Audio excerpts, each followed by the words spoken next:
Welcome or welcome back if you're just joining us. This is The World This Week, and we're looking, of course, at 1 week after the announcement by France's president of sending boots on the ground to Mali about the spillover effect. We're talking about it with Craig Kopitas of Quartz and The Atlantic. Ulrike Kolterman, who's also with us for a freelance reporter, former Africa Bureau Chief for DPA and Paris Bureau Chief.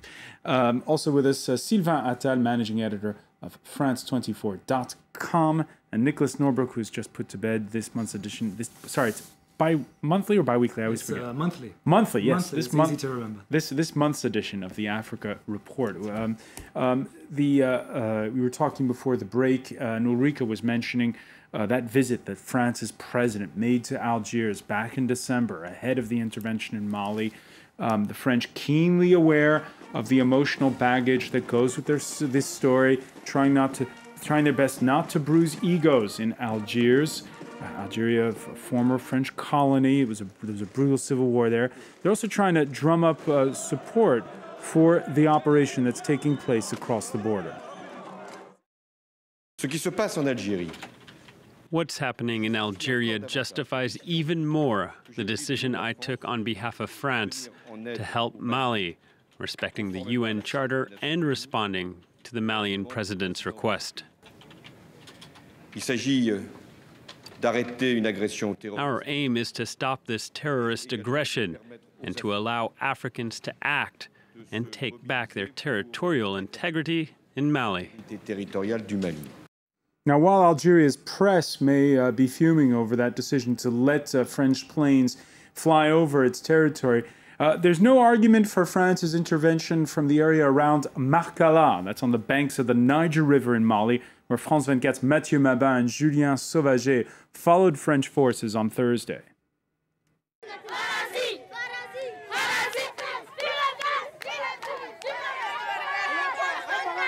It's more than reassuring. Now that French troops are here, we're no longer scared. So, across the Sahara, it's a different view of on this intervention, Nicholas Norbrook. Absolutely, and if you were living in areas affected by the Islamist militias, and you see any kind of liberator come, you're going to cheer. There's no doubt about that. You know, it's quite easy to be skeptical, I'm sure, and it's quite easy to think that this is another, France-Afrique style intervention. And who knows, maybe it will turn out to be. But I think it was interesting that there was also another African state which asked for help around the same time, the Central African Republic, and the France said, you know what, you guys came to power at the muzzle of a gun, we're not going to help you. And that's actually great. And I think the Central African Republic is going to be able to move forward as a result of this non-intervention. So, I think the jury's out. I think France is wandering into a multi-layered war in the Sahel that goes back decades. Ulrike Kolterman? I think the enthusiasm won't last. I mean, it's easy to celebrate when a new army is coming, but we don't know how long this is going to be a war, and there's no exit strategy whatsoever. And we don't know if it's going to be what people call Afrikanistan. So it can take months. We don't know when the African troops will be on the ground and will they be able to reconquer the north. So there are so many questions open that this little outbreak of enthusiasm that doesn't really prove anything. Yeah, the very empathetic character in that report who said, now that French troops are here, we're no longer scared. Oh, how long is Monsieur Hollande willing to keep those French troops there so these people are no longer scared? And let's get down to the reality here. That's what this is about. Okay. You said they may have traffic lights and roads there, but in the modern definition of a government, Mali does not have a government. It is not a modern nation state. You're right. But so what? I'm gonna do the French guy here. Why not? Go. Why not? I think it was totally legitimate. It's courageous. It's right that in Iraq, for example, the American troops were cheered in the first place, and then but be careful with the comparison. In French, we say comparaison n'est pas raison. Okay.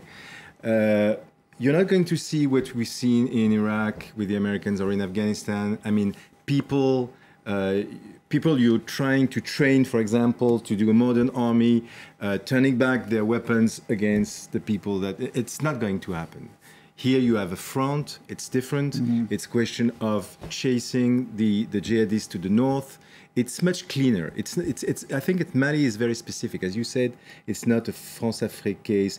We didn't intervene in Centrafrique. It's not a neocon hubris here. It's totally different. It is a war against this phenomenon, world phenomenon of Islamist against democracies, or against, people they just don't want not their arm cut by people with knives. You see what I mean? It's I'm completely against.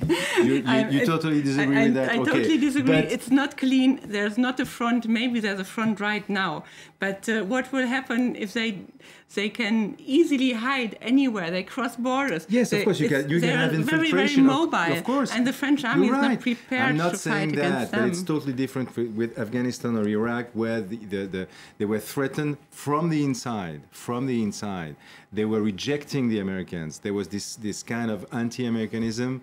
Of course, if the French are staying too long, it's going to be problematic. But if for now, you cannot go much farther than that. Just wait a moment. We don't even know what's happening on the ground. Okay, so there's the issue of was France right, and there's the issue, is France going alone? Over in Brussels on Thursday, France's partners pledging more money to help train the Malian army. That's a long-standing endeavor.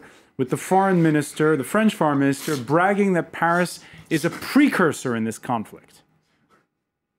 It must be understood that even if France is leading the way, all European countries are affected by terrorism. Others are less charitable with Europe and also its foreign policy chief. Ms. Ashton, you have said we are concerned. Everyone says we. Only the French are in there. If I was nasty, I would say, we're essentially telling the French, we'll give you the nurses, now go do the killing in Mali. Nicholas Norbrook? What an extraordinary statement from a consummate political showman. The fact is that the US, for the last 5 years, has been pouring money into counterterrorism in the Sahel.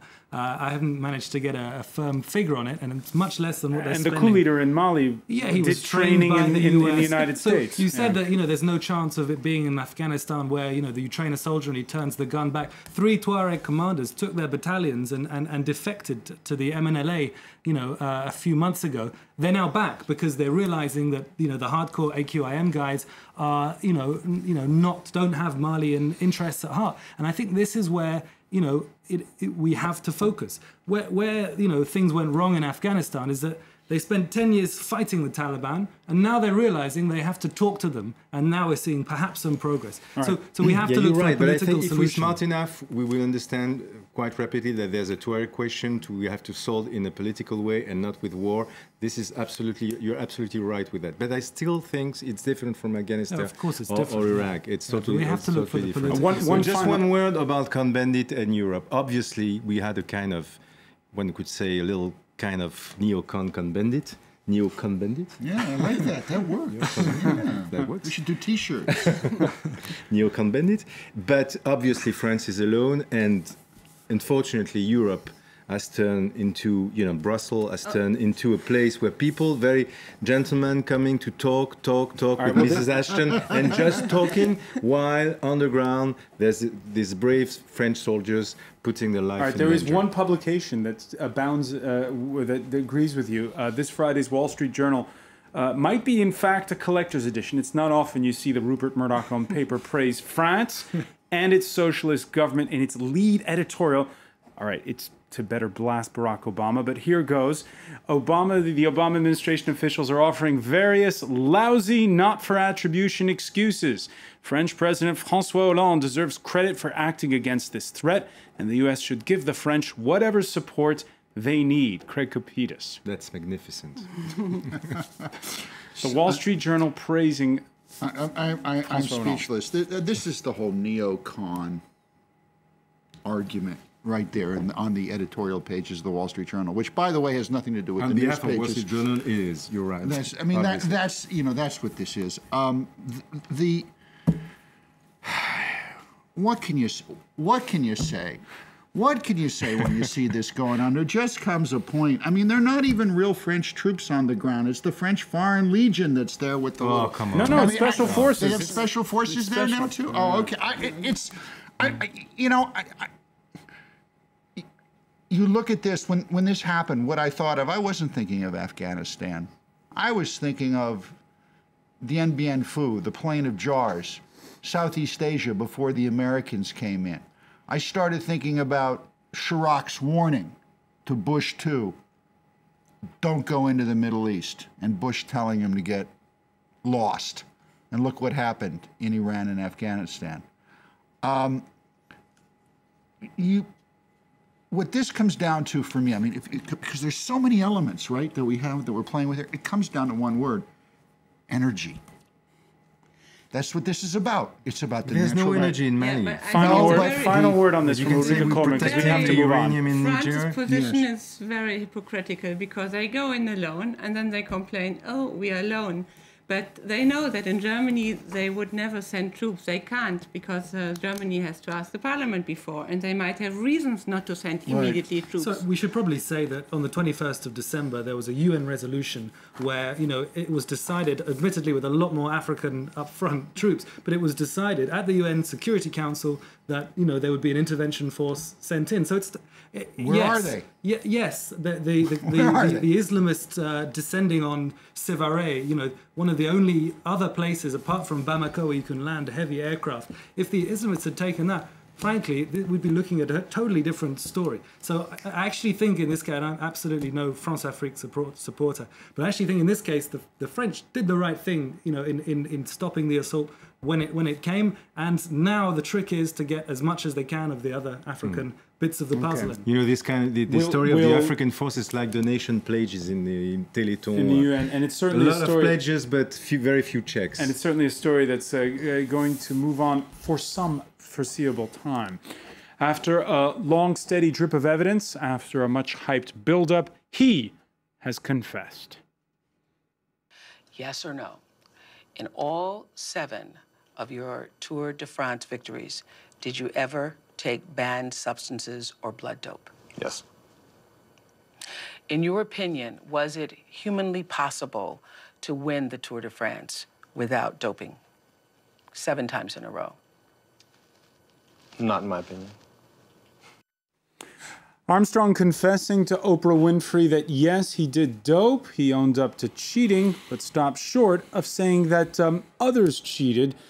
Craig Capitas, this story is also going to play out for quite some time. Yeah, well, Lance Armstrong is a bully, he's a coward, and he's a cheat. And the sooner we forget about him, as far as I'm concerned, the better. And if he steps on French soil, I hope the government, they'll go as far as to go down to Mali. I hope they arrest him and put him in a dungeon. Send him to Mali. Maybe. Send him to Mali. He's a fake, he's a phony, and worst of all, he's a bully. The people he put down. Being the only woman here, I would also say that I just couldn't stand it how he tries to make a joke about people he offended for a very long time, and he tried to break their necks, and then he goes on a TV show. I mean, there are authorities where he can We can hear from one of those women when Oprah asked about Emma O'Reilly, the former team masseuse, whom he called a whore and a prostitute in the past, after she blew the whistle on EPO doping in the 1999 tour. Armstrong answered she's one of those people he has to apologize to. Not all the riders were as comfortable with cheating as Lance was. And you could see when they went over to the dark side and personalities changed. I always felt it was an awful shame. These are young lads in the prime of their health, prime of their life, having to make this awful decision that they've kind of living the dream, but yet the dream's a nightmare. O'Reilly's revelations were in LA Confidential, a book co-written by David Walsh, who's bitter not with Armstrong, but with the British libel laws that enabled the American to sue his newspaper, the Sunday Times. We were the only ones asking the right question. And the legal system in Britain said, you're not entitled to ask those questions about the great Lance Armstrong. this is the only country in which he sued. He threatened to sue everywhere else, but never carried it through. He carried it through here, and it hurt us. Nicholas Norbrook? Well, you know, apart from the obscenity of British libel laws, which I think we'll probably set another program aside for, I mean, the guy just comes across as a real psychopath, you know. It's dead eyes and as you say, a bully, a cheat and a liar.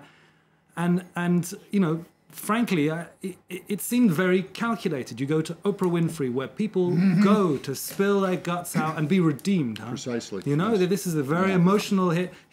What's he playing here? You think he can be elected president after that?